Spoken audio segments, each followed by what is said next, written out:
தத்தங்கள் நிறைவேற்றும் வல்லமையானவரே, வாக்கு தத்தங்கள் நிறைவேற்றும் வல்லமையானவரே, வரங்களினால் நிரப்புகின்ற உன்னதமானவரே, உங்க வாக்கு தத்தம் மாறாதது, உங்க வல்லமைகள் குறையாதது, உங்க வாக்கு தத்தம் மாறாதது, உங்க வல்லமைகள் குறையாதது.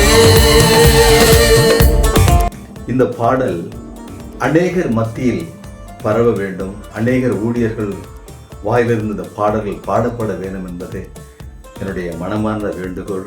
என் அன்பு தேவ ஊழியர்களும் தேவ பிள்ளைகளும் இந்த பாடலை பாடி கர்த்தருடைய நாமத்தை மகிமைப்படுத்துவோம். தேவன் தாமே நம்மை ஆசீர்வதிப்பாராக.